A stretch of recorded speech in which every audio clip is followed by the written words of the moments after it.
বঙ্গবন্ধু কন্যা প্রধানমন্ত্রী শেখ হাসিনার ভারত চীন সফর ঘিরে তিস্তা মহাপরিকল্পনা বাস্তবায়ন সহ ৬ দফা নিয়ে আশার আলো দেখছেন তিস্তা পারের কোটি মানুষ।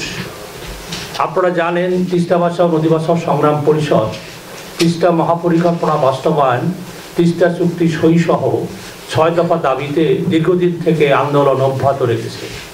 ২ আগস্ট ২০২৩ রংপুর জেলা স্কুল মাঠে লাখো লাখো মানুষের সমাবেশে প্রধানমন্ত্রী শেখ হাসিনা তিস্তা মহাপরিকল্পনা বাস্তবায়নের ঘোষণা দেন।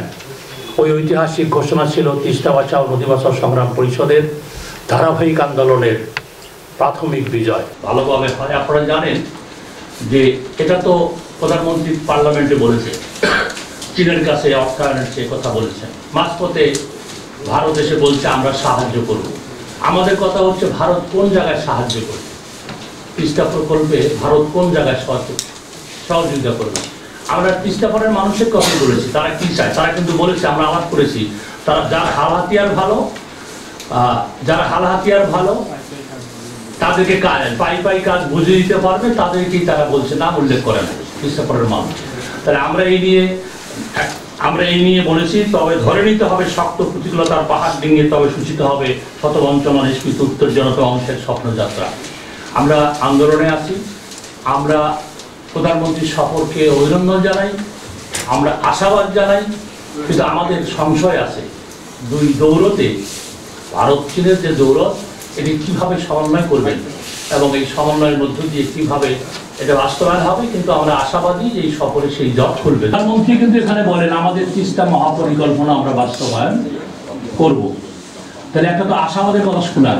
কিন্তু আমরা আগে আমরা বলেছি যে তিস্তা মহাপরিকল্পনার বাস্তবায়নের বিষয়টি সর্বোচ্চ রাজনৈতিক সিদ্ধান্তের অপেক্ষায় আছে। এটা কিন্তু কোনো মন্ত্রী বলে নাই, এমনি কোনো মন্ত্রী এমনি বলছে হবে হবে, কিন্তু কিভাবে হবে এটা কিন্তু বলে নাই। এইবার কিন্তু পার্লামেন্টের প্রধানমন্ত্রী সুনির্দিষ্টভাবে বলেছেন যে এটা ইয়ারডি, অর্থাৎ যখন বৈদেশিক আমরা নিজের টাকায় চেয়েছিলাম, করোনা, বাংলাদেশের যে ডলারের মূল্যবৃদ্ধি, বাংলাদেশের আর্থিক সংকট, এই কারণেই এখন প্রধানমন্ত্রী বলছেন আমরা চীনের চীনের কাছে ঋণ চেয়েছি। এই জায়গায় দাঁড়িয়ে প্রধানমন্ত্রীর শপথ কিন্তু এর আগেও কিন্তু ভারতে গেছিলেন প্রধানমন্ত্রী শপথ অনুষ্ঠানে, নরেন্দ্র মোদীর শপথ অনুষ্ঠানে গেছিলেন, আবারও গেলেন তিনি। তখন কিন্তু শিডিউল ছিল চীনে যাওয়ার কথা, হ্যাঁ, কিন্তু আবারও তিনি ভারতে গেলেন। তখন আমরা বললাম যে এখানে দৌড়ত আছে, আমরা বললাম দৌড়ত, যে ভারত তো তিস্তা চুক্তি করতেইছে না, কিন্তু এখন তারা এই প্রকল্পে সাহায্য করতে চাচ্ছে। সেই জায়গাটা কিভাবে সমাধান হবে এটা তো আমাদের কাছে, আমরা তো অগ্রিম বলতে পারবো না, কিন্তু আমরা আশাবাদ ব্যক্ত করতে পারি যে শত প্রতিকূলতার পাহাড় ডিঙিয়েই মাননীয় প্রধানমন্ত্রী এটি সমন্বয় করে একটা সুখবর নিয়ে আসবেন। আর ক্লিয়ার। ও আরেকটা কথা বলি যে আমরা একটা এরপরই বসবো আমাদের তিস্তা পাড় নেতাদের সঙ্গে, ৯ তারিখে চীন যাবেন, সেইখানে আমার একটা বড় প্রোগ্রাম। আপনারা জানেন যে এখানে কর্ণফুলী টানেল করা হয়েছে।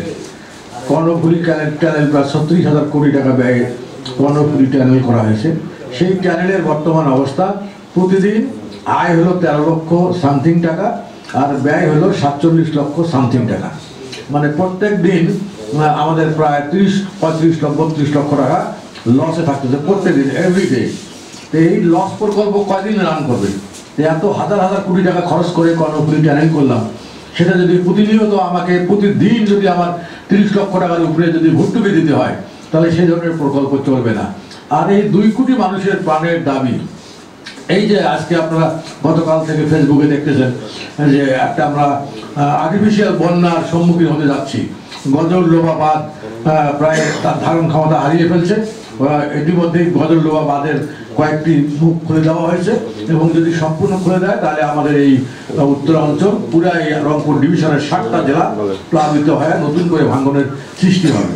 তো এইভাবে যদি চলতে থাকে তাহলে আমাদের কিন্তু সামনের দিনে আমাদের রংপুরের মানুষ ওই বেকারত্ব বাড়বে, তারা কর্মহীন হবে, তারা গৃহহীন হবে, তারা জমিহীন হবে এবং তাদের ঠিকানা হবে রাস্তার ফুটপাত।